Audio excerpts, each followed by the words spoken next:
बहुत ही सुंदर पावन पवित्र मंगलमय अवसर और आज का दिन तो सबसे ज़्यादा विशेष है। मकर संक्रांति की आप सभी को बहुत बहुत शुभकामना। व्यासपीठ से बहुत बहुत मंगल कामना। मकर संक्रांति का पर्व सनातन संस्कृति का प्राण है। इस मकर संक्रांति जो सनातन संस्कृति और प्रत्येक सनातनी को ये त्योहार मनाना चाहिए। अलग अलग जगह पर अलग अलग राज्यों में ये त्योहार मनाया जाता है, ये पर्व मनाया जाता है। तमिलनाडु में पोंगल नाम से ये पर्व मनाया जाता है। पंजाब में लोहड़ी के नाम से मनाया जाता है। असम में बिहू के नाम से, गुजरात में उत्तरायण के नाम से। तो हर राज्य में अलग अलग नामों से मनाया जाता है, लेकिन ये पर्व यही है, मकर संक्रांति का। इस दिन सूर्य देव मकर राशि में प्रवेश करते हैं, इसलिए इसको उत्तरायण भी कहते हैं। इस दिन से दिन बड़े और रात छोटी होने लगती है। भीष्म पितामह ने आज ही के दिन प्राण त्यागा था उत्तरायण में। भगवान श्री कृष्ण को देखते देखते, उनका दर्शन करते करते पितामह भीष्म ने अपने प्राणों को त्याग दिया था। इसलिए सूर्य देव की आराधना का महापर्व है महासंक्रांति। आज के दिन काले तिल का दान करना चाहिए, गंगा जी में स्नान करना चाहिए, संगम में स्नान करना चाहिए, दान पुण्य करना चाहिए, आराधना करनी चाहिए, भगवान का भजन करना चाहिए, अन्न का दान करना चाहिए। आज के दिन किया गया अन्न का दान हजारों गुना ज्यादा पुण्यदायी होता है। वस्त्र का दान करना चाहिए, तिल का दान करना चाहिए, गुड़ का दान करना चाहिए, और सबसे विशेष तो पत्रा का दान करना चाहिए। जो आचार्य लोग पत्रा देखते हैं, उस पत्रे का दान आज के दिन विशेष फलदायी होता है। आज का दिन बड़ा विशेष है। 14 जनवरी इस पर्व को मनाने के पीछे तमाम पौराणिक कथाएं भी विद्यमान हैं, इसलिए कुछ प्रकाश हम उस पर भी डाल लें, क्योंकि आज का दिन पर्व का दिन है, उत्सव का दिन है। ऐसी कथा आती है कि सूर्य देव की 2 पत्नियां थीं। एक का नाम छाया और दूसरे का नाम संज्ञा। तो जो छाया नाम की पत्नी थी, उसके एक पुत्र थे, उनका नाम था शनिदेव। तो शनिदेव बड़े काले थे, तो सूर्य देव शनिदेव को स्वीकार करने के लिए मना कर दिए और पत्नी से क्रोधित होकर के लड़ने लगे, और पत्नी से भी ईर्ष्या द्वेष प्रारंभ कर दिया। छाया से खराब संबंध हो गया। जब शनिदेव की सूरत को देखा तो कहा, यह मेरा पुत्र नहीं हो सकता, और घर से निकाल दिया, त्याग दिया, अपनी पत्नी को भी और शनिदेव को भी। तो शनिदेव अपने मां के साथ, छाया के साथ कुंभ घर में रहने लगे, कुंभ के घर में। एक दिन छाया अपने पति सूर्य देव के ऊपर इतनी क्रोधित हुई कि उनको श्राप दे दिया कि तुमको कुष्ठ रोग हो जाए। तो सूर्य देव भी बड़े क्रोधित हुए, वो आए और इनके घर में ही आग लगा दी। जब घर में आग लगाई तो दूसरी पत्नी सूर्य देव की थी, जिसका नाम था संज्ञा, उसके पुत्र का नाम था यम। तो उसने आकर के सूर्य देव को रोका, कहा, पिताजी ये क्या कर रहे हैं। उसने, जो छाया ने श्राप दिया था कुष्ठ रोग होने का, उसको दूर किया, उपाय किया, दूर हुआ वो श्राप, और उसके बाद समझाया कि ये सब करना ठीक नहीं है, इसलिए आप जाओ और शनिदेव को स्वीकार करो, अपनी पत्नी माता जी को स्वीकार करो, छाया को। तब सूर्य देव शनिदेव के यहाँ गए, अपने पुत्र के यहाँ, जहाँ उनकी पत्नी भी थी, जब वहां पहुंचे तो वहां सब कुछ जल रहा था, धुआं उठ रहा था, अग्नि की लपटें उठ रही थी। और जैसे देखा शनिदेव ने कि हमारे पिता सूर्य देव आए हैं, तो बड़े प्रसन्न हो गए, आनंदित हो गए कि हमारे पिता तो हमसे बड़े ईर्ष्या द्वेष करते थे, क्रोध करते थे और अपना पुत्र स्वीकार नहीं करते थे, ये मानने को तैयार नहीं कि तुम हमारे पुत्र हो। और आज पिताजी हमारे द्वार पर आए हैं तो तिल से उनका स्वागत किया, काले तिल से अपने पिता सूर्य का स्वागत किया। सूर्य देव बड़े प्रसन्न हुए और उनका कुंभ का घर जो है जल करके खाक हो गया था, तो उनको मकर नाम का घर दिया, नवीन घर दिया मकर नाम का। तो उसी दिन से मकर संक्रांति का महापर्व मनाया जाने लगा, क्योंकि सूर्य शनि मकर राशि के देवता हैं, मकर राशि उनका घर है। तो सूर्य देव शनि देव से मिलने के लिए मकर राशि में ही आते हैं। तो मकर संक्रांति ऐसी मान्यता है कि आज के दिन सूर्य देव अपने पुत्र से मिलने के लिए, शनि से मिलने के लिए मकर राशि में जाते हैं, क्योंकि मकर राशि के देवता शनि है। तो अपने पुत्र से मिलने के लिए जाते हैं। उसी दिन को मकर संक्रांति के नाम से जाना जाने लगा। और ऐसी मान्यता है कि आज के दिन जो काले तिल का दान करता है, काले तिल से गरीब दुखियों की सहायता करता है, वो विशेष फलदायी होता है और उसके दुख कष्ट आदि सब दूर होते हैं। और तब से एक दोनों का पिता पुत्र का सुंदर व्यवहार होने लगा और प्रत्येक वर्ष ये पर्व मनाया जाने लगा। ऐसी कथा आती है कि आज के दिन ही भगीरथ, राजा भगीरथ के तपस्या के फलस्वरूप गंगा जी का अवतरण इस पृथ्वी पर हुआ था, सगर के 60,000 पुत्रों को तारने के लिए। और आज के दिन ही राजा सगर के 60,000 पुत्र, जिनकी अस्थियां गंगा में जाकर के प्रवाहित हुई भगीरथ की तपस्या के प्रभाव से, जो गंगा जी को लेके आए, वो आज मकर संक्रांति के दिन ही गंगा जी का अवतरण इस पृथ्वी पर, इस धराधाम पर हुआ। इसलिए भी इस दिन का बड़ा महत्व है। इस दिन की बड़ी प्रशंसा शास्त्र करते हैं।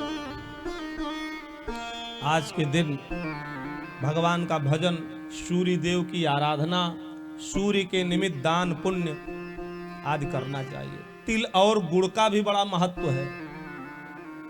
तिल क्यों खाया जाता है इन सर्दियों में, विशेष करके मकर संक्रांति के दिन?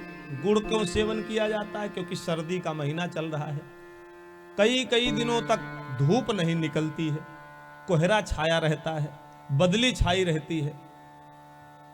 तो जो तिल है, तिल में बहुत सारे कैल्शियम पाए जाते हैं। तो ठंडी के कारण जो शरीर सुस्त हो जाता है, शरीर में चेतना शक्ति का संचार नहीं हो पाता, तो तिल में जो एनर्जी है, जो शक्ति है, तिल गुड़ खाने से वो शरीर की एनर्जी, शक्ति, कैल्शियम की पूर्ति होती है, शरीर बलिष्ठ और स्वस्थ बना रहता है। इसलिए सर्दियों में तिल और गुड़ का सेवन अवश्य करना चाहिए। मकर संक्रांति को तो जरूर करना चाहिए। इसलिए हर मौसम में, मौसम के अनुसार, समय के अनुसार, ऋतुओं के अनुसार विधि व्यवस्था हमारे शास्त्रों ने बनाई है, किस समय कौन सी वस्तु का उपभोग करना चाहिए जिससे शरीर स्वस्थ रहे।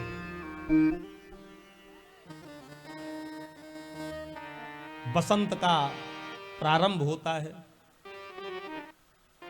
शुरुआत होती है आज के दिन से, तो इसलिए इस खिचड़ी का पर्व, इसको खिचड़ी भी कहते हैं। आज के दिन खिचड़ी खाने का भी बड़ा महत्व है। खिचड़ी का नाम आया तो एक कथा याद आ गई। एक व्यक्ति आज के दिन ही, खिचड़ी के दिन, अपनी ससुराल गया।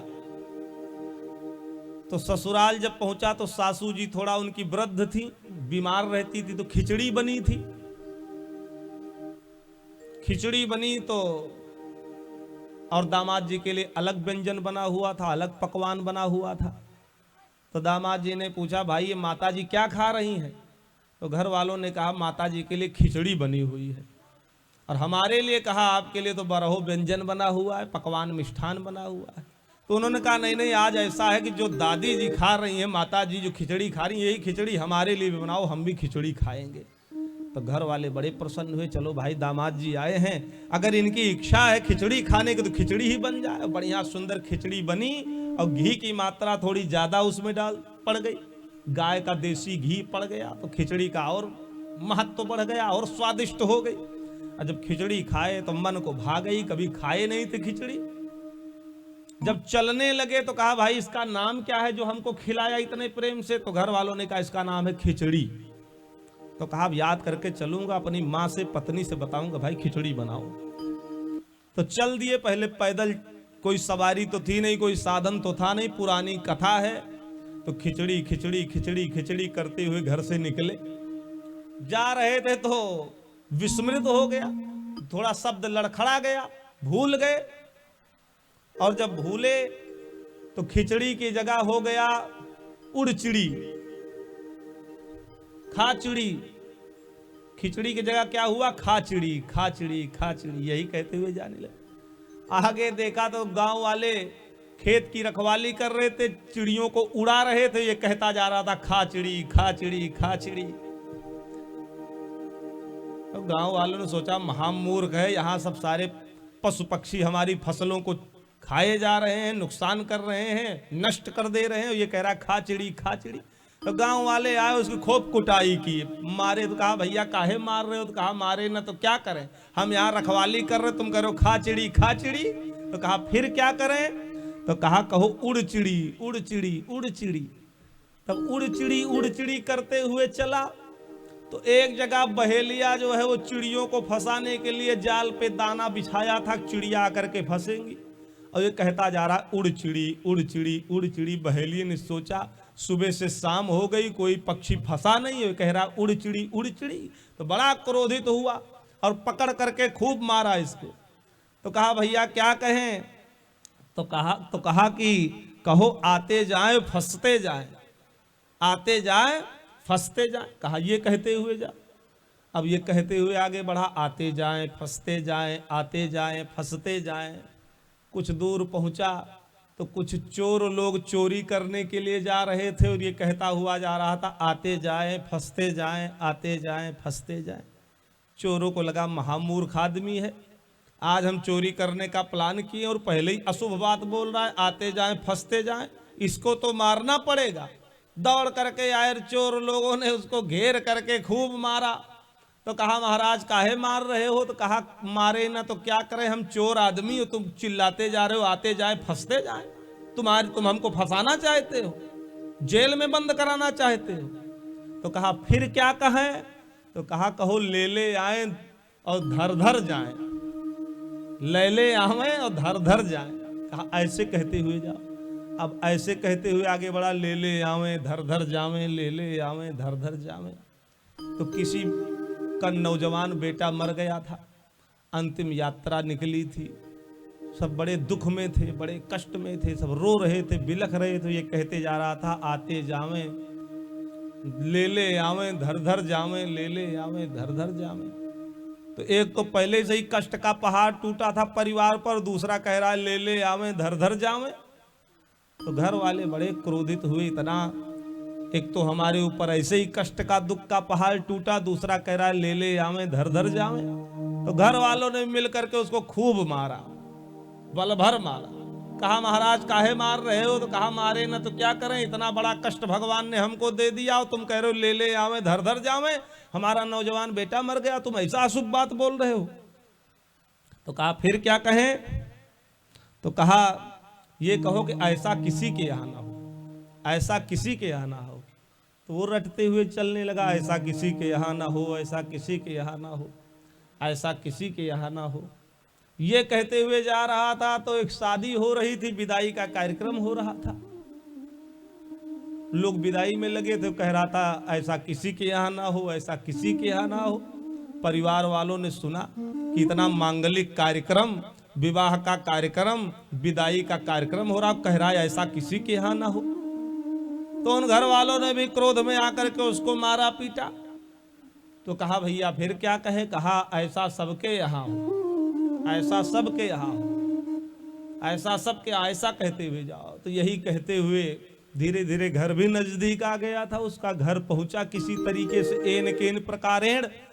तो पत्नी मिली तो पूरा शरीर तो पहले से ही चकनाचूर हो गया था, लोगों ने इतना मारा था। रास्ते में पत्नी ने कहा ये क्या हो गया, अम्मा दौड़ के आई, अरे भैया ये तुमने अपने शरीर की कौन सी दुर्दशा बना ली, ये सब कैसे हो गया, तुमने तो अपने शरीर की दुर्गति कर ली है, ये सब कैसे हुआ। कहा माता जी क्या बतावें, ऐसा सबके यहाँ है ऐसा बनाओ। अब वही याद था उसको, भूल गया खिचड़ी। ऐसा सबके यहाँ हो ये मुझको बहुत अच्छा लगता है, ससुराल में खा के आया हूं, बनाओ। पत्नी समझ ना पावे, ऐसा सबके यहाँ हो ये कौन सा व्यंजन है, माँ भी ना समझ पावे। तो पत्नी के ऊपर बड़ा क्रोधित हुआ, पत्नी को भी मारा पीटा। अब पत्नी को खूब मारा तो पड़ोसी आ गए, बगल की आंटी जी आ गई, तो कहा बहन ये सब क्या हो गया। तो उसने कहा क्या बतावें, हमारे पति जी पागल हो गए, कह रहे ऐसा सबके यहाँ हो ऐसा व्यंजन बनाओ, पता नहीं ये कौन सा व्यंजन है। तो उसके मुख से निकल पड़ा कि बहन तुमको तो इतना मारे हैं तुम्हारे पतिदेव, तुम्हारे शरीर की तो खिचड़ी हो गई। जैसे सका तुम्हारे शरीर की खिचड़ी हो गई, तैसे उसका पति पास में खड़ा था, बगल में था, उसके कान में आवाज पड़ी खिचड़ी। कहा बस मिल गई, यही खिचड़ी के कारण ही तो हमारे शरीर की इतनी दुर्गति हुई। ससुराल से घर पहुंचने में कितना जगह मारा गया, एक खिचड़ी ही तो थी, इसलिए भाई खिचड़ी बनाओ। तो ये आज मकर संक्रांति का पर्व है, इसीलिए ये कथा, ये कहानी आपको हमने श्रवण करा दी। इसलिए मकर संक्रांति की आप सबको बहुत बहुत शुभकामना, बहुत बहुत मंगल।